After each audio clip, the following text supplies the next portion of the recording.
மாண்புமிகு பேரவைத் தலைவர் அவர்களே, நான் நிதி பங்கீட்டில் நம்ம கொஞ்சம் கவனமாக இருக்கணுங்கிறது தான் என்னுடைய கவலை. நான் டெல்டா விவசாயிங்கிற முறையில் எங்களுக்கு பாதிப்பு இருக்குது. நீங்கள் என்னுடைய மாமா சொன்னார்ல, அது உண்மை.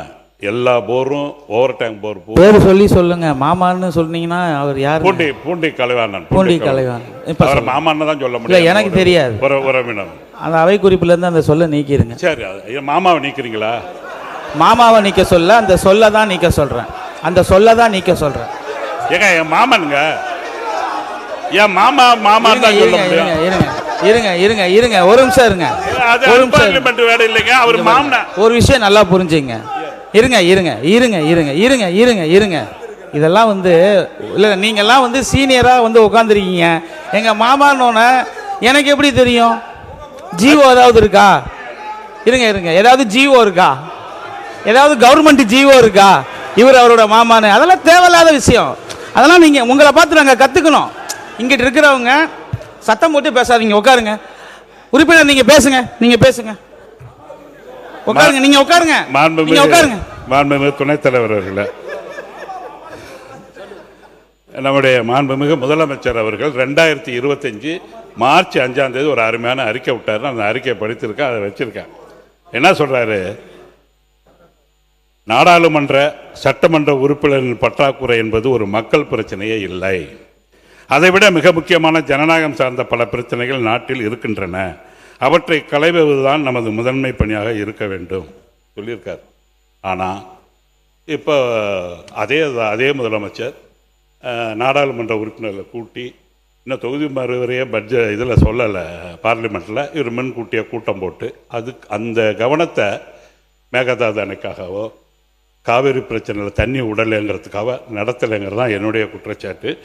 இதை விட கொடுமை முதலமைச்சர் மௌனமாக இருக்கார். நான் ஒரே மக்கள் நல்வாழ்வுத்துறை அமைச்சர் காவிரி மாண்புமிகு பேரவைத் தலைவர் அவர்களே, தமிழகத்தை இது மாண்புமிகு அமைச்சருக்கு ஒரு சின்ன வேண்டுகோள். எல்லாத்துக்கும் இந்த நேரத்தை நான் பயன்படுத்திக்கிறேன்.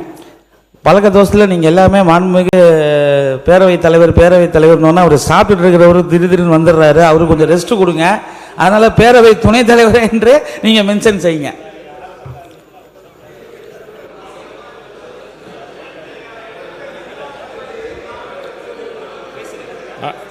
மாண்புமிகு அமைச்சர்.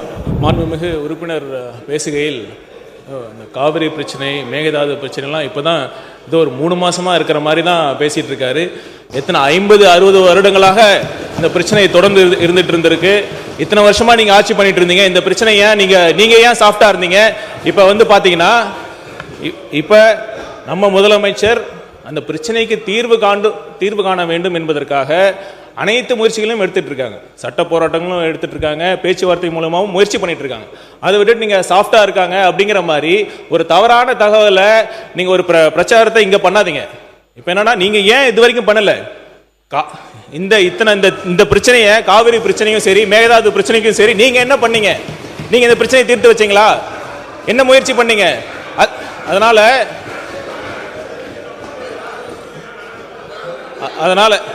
அதனால தயவு செய்து